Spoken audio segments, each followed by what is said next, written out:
নমস্কাৰ, মই আজি তোমালোকক পঞ্চম শ্ৰেণীৰ আমি আৰু আমাৰ পৰিৱেশ পাঠ্যক্ৰমৰ চেপ্টাৰ 1ৰ আমাৰ পৰিৱেশ তাৰে সকলো প্ৰশ্ন উত্তৰ তোমালোকক দিম। তোমালোকে মনোযোগেৰে শুনি যাবা। ভিডিঅ'টো চাই ভাল পালে লাইক, কমেণ্ট আৰু ছাবস্ক্ৰাইব কৰি দিবা। লগতে বেল আইকনটো দবাই দিবলৈ নাপাহৰিবা। 1 নম্বৰটো দিছে উত্তৰ লিখা।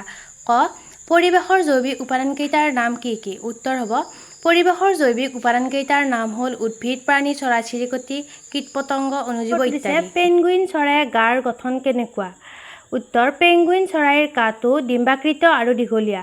গাটো সৰু সৰু পাখিৰে আৱৰা আৰু জলা অঞ্চল কাক বোলে? উত্তৰ সাধাৰণতে বছৰটোৰ সৰহভাগ সময় পানী জমা হৈ থকা জলাশয়কে জলাভূমি বা আৰ্দ্ৰভূমি বুলি গণ্য কৰা হয়। কৃত্ৰিমভাৱে সৃষ্টি হোৱা হ্ৰদ, সৰু-সুৰা বোৱতী পানীৰ লগতে নৈপৰীয়া পানী বন্ধ হৈ থকা ঠাই, বিল, খাল, ডোবা, দলনি-পিটনি আদি জলা হিচাপে চিহ্নিত হৈ আহিছে। ঘটো দিছে পৰিৱেশৰ অজৈৱিক উপাদানসমূহ কি কি? উত্তৰ পৰিৱেশৰ অজৈৱিক উপাদানকেইটাৰ নাম হ'ল বায়ু, পানী, মাটি, খনিজাত দ্ৰব্যসমূহ, শক্তিৰ উৎস, জলবায়ু, সৌৰ বিকিৰণ আদি। 9 নম্বৰটো দিছে মানৱসৃষ্ট পৰিৱেশ বুলিলে কি বুজা?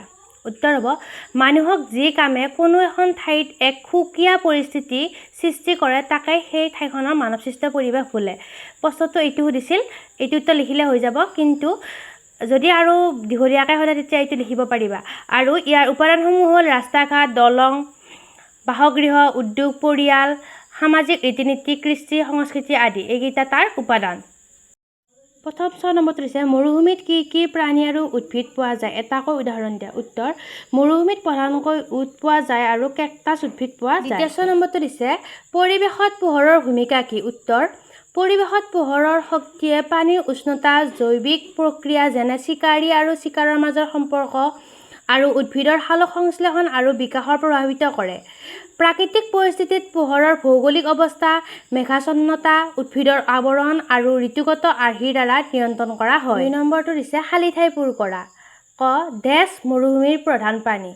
উত্তৰ হ'ব উট মৰুভূমিৰ প্ৰধান প্ৰাণী। নম্বৰটো দিছে বগা ভালুক ডেছ অঞ্চলত থাকে? উত্তৰ বগা ভালুক মেৰু অঞ্চলত থাকে। নম্বৰটো দিছে তৃণভূমি অঞ্চলত বৃহৎ এলেকাজুৰি ডেছ পোৱা যায়? উত্তৰ তৃণভূমি অঞ্চলত বৃহৎ এলেকাজুৰি মাংসভোজী আৰু তৃণভোজী প্ৰাণী পোৱা যায়। মৰুভূমিত ডেছ জাতীয় উদ্ভিদ হয়? উত্তৰ মৰুভূমিত কেকটাছ জাতীয় উদ্ভিদ হয়।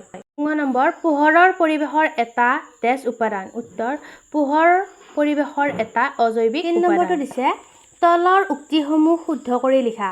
কটো দিছে ইয়াৰে কোনটো মেৰু অঞ্চলৰ প্ৰাণী? ইয়াৰে কোনটো হ'ব মেৰু অঞ্চলৰ প্ৰাণী? উত্তৰ হ'ব বগা ভালুক মেৰু অঞ্চলৰ প্ৰাণী। ইয়াতে দিছে 6 নম্বৰটো তিনিটা জন্তুৰ নাম দিছে, চিল দিছে, বলগা হৰিণ দিছে, ইয়াক দিছে। এই তিনিটাৰ ভিতৰত কোনটোৰ দীঘল আৰু শাখা প্ৰশাখযুক্ত শিং থাকে? উত্তৰ হ'ব বলগা হৰিণৰ দীঘল আৰু শাখা প্ৰশাখযুক্ত শিং থাকে। ইয়াত তিনিটা গটো তিনিটা জন্তুৰ নাম দিছে, তাৰে ভিতৰত কোনটো তৃণভোজী প্ৰাণী সুধিছে? উত্তৰ হ'ব জিৰাফ এবিধ তৃণভোজী প্ৰাণী।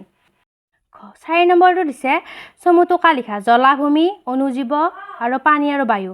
উত্তৰ প্ৰথমটো দিছে জলাভূমি। সাধাৰণতে সাময়িকভাৱে বা স্থায়ীভাৱে জলমগ্ন হৈ থকা মাটিভাগকে জলাভূমি বুলি কোৱা হয়।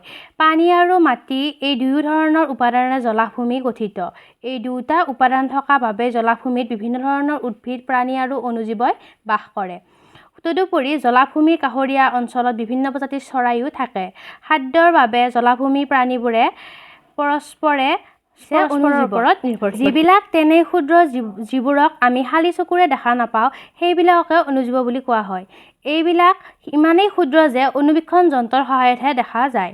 উদাহৰণস্বৰূপে বেক্টেৰিয়া আৰু ভাইৰাছ। ইহঁত বায়ু, পানী, মাটি সকলোতে থাকে। কিছুমান বেক্টেৰিয়াই মৃত উদ্ভিদ বা প্ৰাণীৰ পচন ঘটাই পাচনসাৰ তৈয়াৰ কৰে। ধন্যবাদ।